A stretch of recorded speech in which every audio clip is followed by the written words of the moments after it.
Hello friends, എല്ലാ കൂട്ടുകാർക്കും score railway മലയാളത്തിൻ്റെ മറ്റൊരു ഓൺലൈൻ സെഷനിലേക്ക് സ്വാഗതം. ടെക്നീഷ്യൻ ഗ്രേഡ് 3യുടെ അപ്ഡേറ്റ്സ് എന്തായെന്ന് ചോദിക്കുന്നുണ്ട് കുട്ടികൾ ധാരാളമായിട്ട് ചോദിച്ചുകൊണ്ടിരിക്കുകയാണ്. എല്ലാ ദിവസവും ചോദിച്ചുകൊണ്ടിരിക്കുകയാണ്, സാറേ ആപ്ലിക്കേഷൻ ലിങ്ക് ഓപ്പൺ ആയോ, എന്താണ് ഇപ്പോഴത്തെ സ്റ്റാറ്റസ് എന്താണെന്നുള്ളതൊക്കെ ചോദിച്ചുകൊണ്ടിരിക്കുകയാണ്.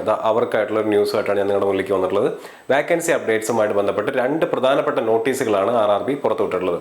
സോ ആ നോട്ടീസിനകത്ത് എന്തൊക്കെയാണ് പറഞ്ഞിട്ടുള്ളത് എന്നുള്ള കാര്യങ്ങൾ ഡിസ്കസ് ചെയ്യുന്നതിന് വേണ്ടിയിട്ടാണ് ഇന്ന് ഈ വീഡിയോ ആയിട്ട് ഞാൻ വന്നിട്ടുള്ളത്. അപ്പോൾ എല്ലാ കൂട്ടുകാർക്കും ഒരിക്കൽ കൂടി സ്കോർ റെയിൽവേ മലയാളത്തിൻ്റെ മറ്റൊരു ഓൺലൈൻ സെഷനിലേക്ക് സ്വാഗതം. ഇന്നത്തെ വീഡിയോയിൽ നമ്മൾ പ്രധാനമായും ഡിസ്കസ് ചെയ്യാൻ പോകുന്നത് ആർക്കൊക്കെയാണ് ഈ പുതുക്കിയ അപ്ഡേറ്റ്സ് വെച്ചുകൊണ്ട് ടെക്നീഷ്യൻ ഗ്രേഡ് 3യിൽ അപ്ലൈ ചെയ്യാൻ പറ്റുന്നത് എന്നുള്ളത്. ഈ കാര്യം നമ്മൾ ഓൾറെഡി ഡീറ്റെയിൽ ആയിട്ട് ഒരു മാസത്തോളം മുന്നേ RRB ഈ വേക്കൻസി അപ്ഡേറ്റ് പുറത്തുവിട്ട സമയത്ത് മറ്റൊരു വീഡിയോയിൽ ചെയ്തതാണ്. നിങ്ങൾ എന്ത് ചെയ്യുക, ആ വീഡിയോ പോയി കാണുക. കാരണം അതൊരു ഡീറ്റെയിൽ ആയിട്ടുള്ള അനാലിസിസ് ആണ്. ആർക്കൊക്കെയാണ് ഈ എക്സാമിന് അപ്ലൈ ചെയ്യാൻ പറ്റുന്നത്, അവരുടെ എലിജിബിലിറ്റി ക്രൈറ്റീരിയ എന്താണ്, അവരുടെ മെഡിക്കൽ സ്റ്റാൻഡേർഡ് എന്താണ്, അവരുടെ ക്വാളിഫിക്കേഷൻ എന്തായിരിക്കണം, എത്രയൊക്കെ പോസ്റ്റുകൾ അപ്ലൈ ചെയ്യാൻ പറ്റണം തുടങ്ങിയ എല്ലാ കാര്യങ്ങളും ഈ വീഡിയോയിൽ ഡീറ്റെയിൽ ആയിട്ട് പറഞ്ഞിട്ടുണ്ട്. അതുകൊണ്ട് അത് ഞാനിവിടെ പറയാൻ ഉദ്ദേശിക്കുന്നില്ല. സോ നിങ്ങൾ എന്ത് ചെയ്യുക, ആദ്യം ഈ വീഡിയോ ഒന്ന് പോയി കാണുക. അത് കണ്ടതിന് ശേഷം നമ്മുടെ ഈ വീഡിയോ കാണാൻ ശ്രമിക്കുക. രണ്ടാമത്, എന്ന് മുതലാണ് അപ്ലൈ ചെയ്യാൻ പറ്റുന്നത്? ഇത് ഞാൻ ഇന്ന് നിങ്ങൾക്കൊരു അപ്ഡേറ്റ് തരുന്നതായിരിക്കും. എന്നാണ് അപ്ലിക്കേഷൻ ലിങ്ക് ലൈവ് ആവുന്നത് എന്നുള്ളത് RRB പുറത്തുവിട്ട നോട്ടിഫിക്കേഷനകത്തുണ്ട്. സോ ആ നോട്ടീസിനകത്തുണ്ട്, അത് നമ്മൾ ഇന്ന് നോക്കും. അതുപോലെ തന്നെ സോണ് പോസ്റ്റ് അപ്ലൈ ചെയ്യുന്ന സമയത്ത് നിങ്ങൾ ഏത് RRBയിലാണ് സെലക്ട് ചെയ്യേണ്ടത്, ഏതൊക്കെ പോസ്റ്റുകളാണ് സെലക്ട് ചെയ്യേണ്ടത് തുടങ്ങിയ കാര്യങ്ങളെ പറ്റിയിട്ട് നമുക്കൊരു ഔട്ട്ലൈൻ ഉണ്ടാക്കണം. സോ ഇതാണ് ഇന്നത്തെ സെഷൻ്റെ ഹൈലൈറ്റ്സ് എന്ന് പറയുന്നത്. ഇതാണ് നോട്ടീസ്, RRB പുറത്തുവിട്ടുള്ള ഇമ്പോർട്ടൻ്റ് ആയിട്ടുള്ള നോട്ടീസ്. ആ നോട്ടീസിനകത്ത് വ്യക്തമായിട്ട് RRB പറയുന്നുണ്ട് 6 ബുള്ളറ്റിൻ പോയിന്റ്സ് ആണ് ഇതിനകത്തുള്ളത്. ചില ബുള്ളറ്റിൻ പോയിന്റ്സിന് സബ് പോയിന്റ്സും ഉണ്ട്. അപ്പോൾ ഇത് പ്രകാരം ആർക്കൊക്കെ അപ്ലൈ ചെയ്യാൻ പറ്റും എന്നുള്ളത് പറയുന്നുണ്ട്. എന്നാണ് അപ്ലിക്കേഷൻ ലിങ്ക് ഓപ്പൺ ആവാന്ന് പറയുന്നുണ്ട്. എന്നാണ് കറക്ഷൻ വിൻഡോ ഓപ്പൺ ആവാന്ന് പറയുന്നുണ്ട്. ഇതെല്ലാം ഇതിനകത്ത് ഡീറ്റെയിൽ ആയിട്ട് പറയുന്നുണ്ട്. 27/9/2024 ഈ നോട്ടീസ് RRB പുറത്ത് വിട്ടിട്ടുള്ളത്. എന്ന് പറഞ്ഞാൽ സെപ്റ്റംബർ 27 RRB പുറത്ത് വിട്ടിട്ടുള്ള നോട്ടീസാണ്. സോ ഇതിൽ പറഞ്ഞത് പ്രകാരം എന്തൊക്കെയാണ് ടെക്നീഷ്യൻ ഗ്രേഡ് 3യുമായിട്ട് ബന്ധപ്പെട്ട് ഇനി നിങ്ങൾ അറിയേണ്ട അപ്ഡേറ്റുകൾ എന്നുള്ളതാണ് ഞാൻ ഈ ക്ലാസ്സിൽ ഈ വീഡിയോയിൽ പറയാനായിട്ട് ഉദ്ദേശിക്കുന്നത്. സോ ഇതിനകത്ത് ആർക്കൊക്കെ അപ്ലൈ ചെയ്യാം, നമ്മുടെ ഏറ്റവും ആദ്യത്തെ കൺസേൺ ആയിരുന്നു. അതിൽ ആർക്കൊക്കെയാണ് അപ്ലൈ ചെയ്യാൻ പറ്റുന്നത്? നിലവിൽ അപ്ലൈ ചെയ്തവർക്ക്, അതായത് ഓൾറെഡി ടെക്നീഷ്യൻ ഗ്രേഡ് 3 അപ്ലൈ ചെയ്തിരിക്കുന്ന ആളുകളാണ് നിങ്ങളെന്നുണ്ടെങ്കിൽ നിങ്ങൾക്ക് എന്ത് ചെയ്യാം, ഒന്നുകൂടെ അപ്ലൈ ചെയ്യാം. ഈ ഒന്നുകൂടെ അപ്ലൈ ചെയ്യാം എന്ന് പറയുന്ന സമയത്ത് ശ്രദ്ധിക്കേണ്ട കാര്യം, പുതിയ അക്കൗണ്ട് ക്രിയേറ്റ് ചെയ്യേണ്ട കാര്യം ഇല്ല. നിങ്ങൾ ഓൾറെഡി ഒരു അക്കൗണ്ട് ക്രിയേറ്റ് ചെയ്തതിന് ശേഷമാണ് എന്ത് ചെയ്യുന്നത്, ടെക്നീഷ്യൻ RRBക്ക് അപ്ലൈ ചെയ്തിട്ടുള്ളത്. ടെക്നീഷ്യൻ മാത്രമല്ല, മറ്റേതൊരു എക്സാമിന് RRBയുടെ കീഴിലുള്ള ഏതൊരു എക്സാമിനാണെന്നുണ്ടെങ്കിലും നിങ്ങൾക്ക് അപ്ലൈ ചെയ്യണമെന്നുണ്ടെങ്കിൽ ഈ 2024 നിങ്ങൾ അപ്ലൈ ചെയ്തിട്ടുണ്ടെങ്കിൽ ALPക്ക് അപ്ലൈ ചെയ്ത കുട്ടികളായിരിക്കാം, ടെക്നീഷ്യൻ ഗ്രേഡ് 3ക്ക് അപ്ലൈ ചെയ്തവരായിരിക്കാം, ഗ്രേഡ് 1ന് അപ്ലൈ ചെയ്തവരായിരിക്കാം, അതുപോലെ തന്നെ NTPCക്കോ RPFനോ അപ്ലൈ ചെയ്തവരായിരിക്കാം, ജൂനിയർ എഞ്ചിനീയറിന് അപ്ലൈ ചെയ്തവരായിരിക്കാം. ഈ ഏത് എക്സാമിന് അപ്ലൈ ചെയ്യണമെന്നുണ്ടെങ്കിലും 2024 നിങ്ങൾ അപ്ലൈ ചെയ്തിട്ടുണ്ടെങ്കിൽ നിങ്ങൾ ഒരു അക്കൗണ്ട് ക്രിയേറ്റ് ചെയ്ത് കാണും. ആ അക്കൗണ്ട് ക്രിയേറ്റ് ചെയ്താൽ മാത്രമാണ് നിങ്ങൾക്ക് മേൽപ്പറഞ്ഞ പോസ്റ്റുകളിലേക്ക് അപ്ലൈ ചെയ്യാൻ പറ്റുള്ളൂ. സോ നിലവിൽ അപ്ലൈ ചെയ്തവർക്ക്, അതുപോലെ അക്കൗണ്ട് ക്രിയേറ്റ് ചെയ്ത് ടെക്നീഷ്യൻ ഗ്രേഡ് 3 എന്ന് പറയുന്ന എക്സാമിന് മുന്നേ അപ്ലൈ ചെയ്ത ആളുകളുണ്ടെങ്കിൽ അവർക്ക് ഈ ലിങ്ക് ആക്ടിവേറ്റ് ആവുന്ന സമയത്ത് എന്ത് ചെയ്യാം, ഒന്നുകൂടെ അപ്ലൈ ചെയ്യാം. അതിന്റെ കാരണം എന്താണ്, 22 പുതിയ പോസ്റ്റുകൾ, പല RRBകളിലായിട്ട് 22 പുതിയ പോസ്റ്റുകളും പുതിയ ഒഴിവുകളും പുറത്തുവിട്ടിട്ടുണ്ട്. അപ്പോൾ എന്ത് ചെയ്യണം, ഈ പുതുക്കിയ ഒഴിവുകളിലേക്ക്, പുതുക്കിയ വേക്കൻസികളിലേക്ക് ഓരോ RRBകൾ അനുസരിച്ച് നിങ്ങൾ എന്ത് ചെയ്യേണ്ടി വരും, നിങ്ങൾ അപ്ലിക്കേഷൻസ് നിങ്ങൾക്ക് മാറ്റാനുള്ള ഒരു പ്രൊവിഷൻ അവർ കൊണ്ടുവന്നിട്ടുണ്ട്. സോ ഓൾറെഡി അപ്ലൈ ചെയ്തവർക്ക് എന്ത് ചെയ്യാൻ പറ്റും, RRB മാറ്റി കൊടുക്കാനും നിങ്ങളുടെ പോസ്റ്റ് പ്രിഫറൻസ് മാറ്റി കൊടുക്കാനുള്ള ഒരു അവസരമാണ് ഇത്. ഇനി പുതിയ അപ്ലിക്കൻസിനെ അപ്ലൈ ചെയ്യാൻ പറ്റുമോ? പറ്റും. പുതിയ അപ്ലിക്കൻസ് എന്ന് പറയുമ്പോൾ ആരാണ്? ഇതുവരെ അപ്ലൈ ചെയ്യാത്തവർ. ചിലപ്പോൾ ITI കഴിഞ്ഞിട്ടുണ്ടാവില്ല, ടെക്നീഷ്യൻ ഗ്രേഡ് 3യുടെ നോട്ടിഫിക്കേഷൻ വിട്ട സമയത്ത് ITI കഴിയാത്ത കുട്ടികളാണെന്നുണ്ടെങ്കിൽ അവർക്ക് അപ്ലൈ ചെയ്യാനുള്ള ഒരു അവസരം കൂടിയാണ് ഇത്.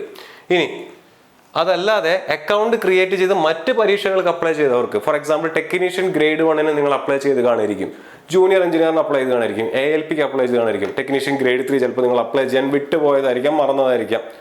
അവർക്കും കൂടെ എന്ത് ചെയ്യാം, അപ്ലൈ ചെയ്യാനുള്ള അവസരമാണ് ഇത്. സോ ഓൾറെഡി അപ്ലൈ ചെയ്തവർക്ക് നിങ്ങളുടെ അപ്ലിക്കേഷൻ പുതുക്കി കൊടുക്കാനും, പുതിയ അപ്ലിക്കേഷൻസിലുള്ളവർ ഇതുവരെ RRBയിൽ ഒരു എക്സാമിനും അപ്ലൈ ചെയ്യാത്തവർക്ക് എന്ത് ചെയ്യണം, ഒരു അക്കൗണ്ട് ക്രിയേറ്റ് ചെയ്ത് ടെക്നീഷ്യൻ ഗ്രേഡ് 3യിൽ എന്ത് ചെയ്യാം, ഡയറക്റ്റ് അപ്ലൈ ചെയ്യാം. ഇനി അക്കൗണ്ട് ക്രിയേറ്റ് ചെയ്ത് ALPയോ ഗ്രേഡ് 1ഓ ജൂനിയർ എഞ്ചിനീയറോ NTPCയോ RPFോ അപ്ലൈ ചെയ്തിട്ടുള്ള കുട്ടികൾക്കും എന്ത് ചെയ്യാം, ടെക്നീഷ്യൻ ഗ്രേഡ് 3ക്ക് അപ്ലൈ ചെയ്യാം. സോ ഇത്രയും ആളുകൾക്ക് ഈ പുതുക്കിയ വേക്കൻസിയിൽ അപ്ലൈ ചെയ്യാം. ഏകദേശം 14,200 ചില്ലാൻ വേക്കൻസികളാണ് പുതിയതായിട്ട് RRB പുറത്തു വിട്ടിട്ടുള്ള ഈ അപ്ഡേറ്റ് പ്രകാരം ഉള്ളത്. നല്ലൊരു അവസരമാണ് ടെക്നീഷ്യൻ ഗ്രേഡ് 3കാർക്ക്, പ്രത്യേകിച്ച് ITIക്കാർക്ക്. അതും മെഡിക്കൽ സ്റ്റാൻഡേർഡ് C2 എന്ന് പറയുന്ന മെഡിക്കൽ സ്റ്റാൻഡേർഡ് ഉള്ള, കുറഞ്ഞ മെഡിക്കൽ സ്റ്റാൻഡേർഡ് ഉള്ള പോസ്റ്റുകളാണ്. പുതുക്കിയിട്ടുള്ള 22 പോസ്റ്റുകൾ അല്ലെങ്കിൽ പുതിയതായിട്ട് വന്നിട്ടുള്ള 22 പോസ്റ്റുകളിലെയും മെഡിക്കൽ സ്റ്റാൻഡേർഡ് വളരെ കുറവാണ്. നിങ്ങൾക്ക് എന്ത് ചെയ്യാം, IT ഉള്ള കുട്ടികളാണെന്നുണ്ടെങ്കിൽ നിങ്ങൾക്ക് വളരെ സുവർണാവസരമാണ്, വളരെ നല്ലൊരു അവസരമാണ് ഇപ്പോൾ ഈ വേക്കൻസി അപ്ഡേറ്റിലൂടെ RRB പുറത്തു വിട്ടിട്ടുള്ളത്.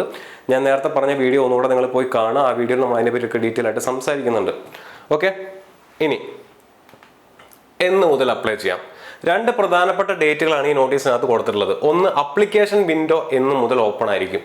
ഒക്ടോബർ 2-ാം തീയതി മുതൽ ഒക്ടോബർ 16-ാം തീയതി വരെയാണ് അപ്ലിക്കേഷൻ വിൻഡോ ഓപ്പൺ ആയിട്ടിരിക്കുക. ശ്രദ്ധിക്കുക, 2 ഡേറ്റുകളാണ് പ്രധാനമായിട്ടും നിങ്ങൾ നോട്ടീസിനകത്ത് കൊടുത്തിട്ടുള്ളത്. അതിൽ അപ്ലിക്കേഷൻ വിൻഡോ, അതായത് ഞാൻ നേരത്തെ പറഞ്ഞ പോലെ ആർക്കൊക്കെ അപ്ലൈ ചെയ്യാമെന്ന് പറഞ്ഞു, ആ ആളുകൾക്ക് അപ്ലൈ ചെയ്യാനുള്ള അപ്ലിക്കേഷൻ വിൻഡോ 21 RRBകളുടെ സൈറ്റിലും ഓപ്പൺ ആയിരിക്കും. എന്ന് മുതൽ ഒക്ടോബർ 2 മുതൽ ഒക്ടോബർ 16 വരെ 21 RRBകളുടെ സൈറ്റിൽ നിങ്ങൾക്ക് എന്ത് ചെയ്യാം, ഈ വിൻഡോ കാണാൻ സാധിക്കും. രണ്ടാമത്തെ ഡേറ്റ് എന്താണ്? Modification window. ഒക്ടോബർ 17 മുതൽ ഒക്ടോബർ 21 വരെ 5 ദിവസത്തെ മോഡിഫിക്കേഷൻ വിൻഡോ ആണ് ഓപ്പൺ ആയിട്ടുള്ളത്. സോ 15 ദിവസം നീണ്ടു നിൽക്കുന്ന അപ്ലിക്കേഷൻ വിൻഡോയും 5 ദിവസം നീണ്ടു നിൽക്കുന്ന മോഡിഫിക്കേഷൻ വിൻഡോയുമാണ് നിങ്ങൾക്ക് നിലവിലെ ഈ നോട്ടീസ് പ്രകാരം ഇമ്പോർട്ടൻ്റ് ആയിട്ടുള്ള 2 ഡേറ്റുകൾ. അപ്ലിക്കേഷൻ വിൻഡോയിൽ നിങ്ങൾക്ക് എന്ത് ചെയ്യാം, ഈ പറയുന്ന പുതിയ പോസ്റ്റിന് പുതിയ RRBകളിൽ എന്ത് ചെയ്യാം, അപ്ലൈ ചെയ്യാം. ആർക്കൊക്കെ അപ്ലൈ ചെയ്യാം? നേരത്തെ പറഞ്ഞ എല്ലാവർക്കും അപ്ലൈ ചെയ്യാൻ പറ്റും. മോഡിഫിക്കേഷൻ വിൻഡോ കൊണ്ട് എന്താണ് ഉദ്ദേശിക്കുന്നത്? ഈ പറഞ്ഞ അപ്ലിക്കേഷൻ വിൻഡോയിൽ നിങ്ങൾ അപ്ലിക്കേഷൻ കൊടുക്കുന്ന സമയത്ത് നിങ്ങൾക്ക് പറ്റിയിട്ടുള്ള തെറ്റുകൾ, എന്തെങ്കിലും ചെറിയ ചെറിയ മിസ്റ്റേക്സ് ഒക്കെ വന്നിട്ടുണ്ടെങ്കിൽ ആ മിസ്റ്റേക്സ് തിരുത്താനുള്ള അവസരമാണ് ഇവിടെ ഉള്ളത്, മോഡിഫിക്കേഷൻ വിൻഡോയിലുള്ളത്. 250 രൂപ കൊടുത്താൽ മാത്രമാണ് നിങ്ങൾക്ക് ഈ മോഡിഫിക്കേഷൻ വിൻഡോയിൽ അപ്ലൈ ചെയ്യുന്ന സമയത്ത് പറ്റിയിട്ടുള്ള തെറ്റുകൾ തിരുത്താൻ പറ്റുള്ളൂ. ആൻഡ് ഈ മോഡിഫിക്കേഷൻ വിൻഡോയിൽ മറ്റൊരു പ്രശ്നം കൂടിയുണ്ട്. നിങ്ങൾ അക്കൗണ്ട് ക്രിയേറ്റ് ചെയ്താലാണ് നിങ്ങൾക്ക് എക്സാമിന് അപ്ലൈ ചെയ്യാൻ പറ്റുള്ളൂ. ക്രിയേറ്റ് ആൻ അക്കൗണ്ട് എന്ന് പറഞ്ഞൊരു ഓപ്ഷൻ ഉണ്ട്. ഓൾറെഡി അപ്ലൈ ചെയ്തിട്ടുള്ള ആളുകൾക്ക് അറിയാം. ആ അപ്ലിക്കേഷൻ വിൻഡോ അല്ലെങ്കിൽ ക്രിയേറ്റ് ആൻ അക്കൗണ്ടിനകത്തുള്ള ഡാറ്റ നിങ്ങൾക്ക് എന്ത് ചെയ്യാൻ പറ്റില്ല, മോഡിഫിക്കേഷൻ വിൻഡോയിൽ ചേഞ്ച് ചെയ്യാൻ പറ്റില്ല. അതുപോലെ തന്നെ അപ്ലിക്കേഷൻ വിൻഡോയിൽ നിങ്ങൾ ഏത് RRBയിലാണോ അപ്ലൈ ചെയ്ത് കഴിഞ്ഞത് അതും ഇവിടെ തിരുത്താൻ പറ്റില്ല. പോസ്റ്റ് പ്രിഫറൻസ് അങ്ങനെയുള്ള ചെറിയ ചെറിയ കാര്യങ്ങൾ മാത്രമാണ് ഈ മോഡിഫിക്കേഷൻ വിൻഡോയിൽ തിരുത്താൻ പറ്റുന്നത്. ഇതൊക്കെ ഡീറ്റെയിൽ ആയിട്ട് നമുക്ക് മറ്റൊരു വീഡിയോയിൽ ഡിസ്കസ് ചെയ്യാവുന്നതാണ്. ഈ പ്രധാനപ്പെട്ട അപ്ഡേറ്റുകൾ, ഇപ്പോൾ പുറത്തുവിട്ടുള്ള അപ്ഡേറ്റുകൾ ഇതൊക്കെയാണ് എന്ന് നിങ്ങളൊന്ന് കാണിക്കുക എന്നുള്ളതാണ് ഈ വീഡിയോയുടെ ഉദ്ദേശം എന്ന് പറയുന്നത്. ഇനി ഏത് സോൺ ഏത് പോസ്റ്റിൽ അപ്ലൈ ചെയ്യാം എന്നുള്ള കാര്യം, അത് RRB ടെക്നീഷ്യൻ ഗ്രേഡ് 3യുടെ ഒരു സ്റ്റഡി പ്ലാനും സോൺ പോസ്റ്റ് അനാലിസിസും അതുപോലെ തന്നെ നോ യുവർ സബ്ജക്ട് സീരീസും, ഇത് മൂന്നുമാണ് പ്രധാനമായിട്ടും ടെക്നീഷ്യൻ ഗ്രേഡ് 3ക്ക് വേണ്ടി നമ്മൾ ചെയ്യാൻ ഉദ്ദേശിക്കുന്ന വീഡിയോസ്. ഇത് അപ്ലിക്കേഷൻ വിൻഡോ ലൈവ് ആയതിനു ശേഷമായിരിക്കും ഈ വീഡിയോസ് നിങ്ങളുടെ മുന്നിലേക്ക് വരുന്നുണ്ടായിരിക്കുക. അപ്പം അപ്ലിക്കേഷൻ വിൻഡോ ലൈവ് ആവുന്ന സമയത്ത് ഏത് RRBയിൽ നിങ്ങൾ അപ്ലൈ ചെയ്യണം എന്നുള്ളതും, അത് നിങ്ങൾ പഠിച്ചിട്ടുള്ള നിങ്ങളുടെ ടെക്നീഷ്യൻ കോഴ്സ് ഏതാണെന്നുള്ളത് മനസ്സിലാക്കുക ആദ്യം. അതിൻ്റെ മെഡിക്കൽ സ്റ്റാൻഡേർഡ് എന്താണെന്ന് മനസ്സിലാക്കുക. അത് വെച്ചുകൊണ്ട് ഏത് RRBയിൽ എത്രത്തോളം ഒഴിവുകളാണെന്ന് മനസ്സിലാക്കുക. നിങ്ങൾ അപ്ലൈ ചെയ്യാനുള്ള പോസ്റ്റുകൾ അവിടെയുണ്ടോ, ആ പോസ്റ്റിന് എത്രത്തോളം ഒഴിവുകളുണ്ട്, അതിൻ്റെ മെഡിക്കൽ സ്റ്റാൻഡേർഡ് എന്താണ്, എൻ്റെ വിദ്യാഭ്യാസ യോഗ്യത എന്താണ്, ഇതെല്ലാം മനസ്സിലാക്കിക്കൊണ്ട് വേണം നിങ്ങൾ അപ്ലൈ ചെയ്യാനായിട്ട്. അപ്ലൈ ചെയ്തതിന് ശേഷം ഈ അപ്ലൈ ചെയ്യുന്ന ആ ഒരു ഭാഗമാണ് ഏറ്റവും ഇമ്പോർട്ടൻ്റ് ആയിട്ടുള്ള കാര്യം എന്ന് പറയുന്നത്. കാരണം അപ്ലൈ ചെയ്യുമ്പോൾ നിങ്ങളുടെ മെഡിക്കൽ സ്റ്റാൻഡേർഡ് വെച്ചിട്ടുള്ള പോസ്റ്റുകളിലല്ല നിങ്ങൾ അപ്ലൈ ചെയ്യുന്നതെന്നുണ്ടെങ്കിൽ നിങ്ങൾ പഠിച്ചാലും ചിലപ്പോൾ ജോലി കിട്ടണമെന്ന് നിർബന്ധമില്ല. കാരണം മെഡിക്കൽ ഔട്ടായി പോവാം. സോ മെഡിക്കൽ സ്റ്റാൻഡേർഡ് വെച്ചുകൊണ്ട് പോസ്റ്റുകൾ മനസ്സിലാക്കുക എന്നുള്ളത് വളരെ ഇമ്പോർട്ടൻ്റ് ആണ്. മെഡിക്കൽ സ്റ്റാൻഡേർഡ് വെച്ചുകൊണ്ടുള്ള പോസ്റ്റുകൾ തിരിച്ചറിഞ്ഞാൽ മാത്രം പോരാ, ആ പോസ്റ്റ് ഏത് RRBയിലാണ് അവിടെ ഒഴിവുകൾ ഉള്ളതെന്നുള്ളത് തിരിച്ചറിയണം.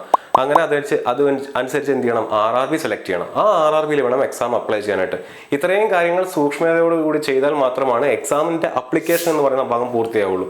എക്സാം ഈ രീതിയിൽ അപ്ലൈ ചെയ്താൽ മാത്രമാണ് പഠിച്ചു കഴിഞ്ഞാൽ ജോലി കിട്ടുക എന്നുള്ളൊരു കാര്യം നമ്മുടെ സെക്കൻഡ് സ്റ്റേജ്, ഇമ്പോർട്ടൻ്റ് ആയിട്ടുള്ള സെക്കൻഡ് സ്റ്റേജിലേക്ക് നമുക്ക് കടക്കാൻ പറ്റുള്ളൂ. സോ ആദ്യത്തെ ഈ ഘട്ടം നമ്മൾ എന്ത് ചെയ്യും, ഈ പറയുന്ന വീഡിയോകളിലൂടെ ചെയ്യുന്നുണ്ടായിരിക്കും. അതിനുശേഷം ഓരോ വിഷയങ്ങൾ, നിങ്ങൾക്ക് പഠിക്കാനുള്ള ഓരോ വിഷയങ്ങൾ നമ്മൾ പരിചയപ്പെടുത്തും. എങ്ങനെ പഠിക്കണം എന്നുള്ള കാര്യങ്ങൾ നമ്മൾ ഫർദർ ആയിട്ടുള്ള വീഡിയോസിൽ ഡിസ്കസ് ചെയ്യുന്നുണ്ടായിരിക്കും. അപ്പോൾ ഇതാണ് ഏറ്റവും ഇമ്പോർട്ടൻ്റ് ആയിട്ടുള്ള അപ്ഡേറ്റ്. ഞാൻ ഈ പറഞ്ഞ പോലെ ആർക്കൊക്കെ അപ്ലൈ ചെയ്യാൻ പറ്റുന്നുള്ളത് നിങ്ങൾ മനസ്സിലാക്കി വെക്കുക. എന്നാണ് അപ്ലിക്കേഷൻ വിൻഡോ ഓപ്പൺ ആവുക എന്നുള്ള കാര്യം മനസ്സിലാക്കി വെക്കുക. 14,200 ചില്ലാൻ ഒഴിവുകൾ, 208 ഒഴിവുകളാണ് എക്സാക്ട്ലി പറയുകയാണെന്നുണ്ടെങ്കിൽ പുതിയ ഒഴിവുകൾ, വേക്കൻസീസ് വന്നിട്ടുള്ളത്. ITI ഉദ്യോഗാർത്ഥികൾക്ക് മാത്രം അപ്ലൈ ചെയ്യാൻ പറ്റുന്ന 13,000-ഓളം ഒഴിവുകളുണ്ട്. ITI കുട്ടികൾ എന്ത് ചെയ്യുക, അവരുടെ സാധ്യതകൾ മനസ്സിലാക്കുക. അപ്ലിക്കേഷൻ വിൻഡോ ഒക്ടോബർ 2-ന് ഓപ്പൺ ചെയ്യുന്നതായിരിക്കും. ഒക്ടോബർ 2 മുതൽ ഒക്ടോബർ 16 വരെയാണ് നിങ്ങളുടെ അപ്ലിക്കേഷൻ വിൻഡോ ഓപ്പൺ ആയിട്ടിരിക്കുക. സോ ആ കാലയളവിൽ അപ്ലൈ ചെയ്യാനായിട്ട് ശ്രമിക്കുക. അപ്ലൈ ചെയ്യേണ്ട സമയത്ത് ശ്രദ്ധിക്കേണ്ട കാര്യങ്ങൾ എന്താണെന്നുള്ളതൊക്കെ നമ്മൾ എന്ത് ചെയ്യും, ആ സമയത്ത് കൃത്യമായിട്ട് നിങ്ങൾക്ക് അപ്ഡേറ്റുകൾ തരുന്നതായിരിക്കും. നിങ്ങൾ എന്ത് ചെയ്യുക, ഞങ്ങളുടെ ചാനൽ ഫോളോ ചെയ്യുക, ചാനൽ സബ്സ്ക്രൈബ് ചെയ്യുക. ഇതുപോലുള്ള അപ്ഡേറ്റ്സുമായിട്ട് നമുക്ക് വീണ്ടും കാണാം.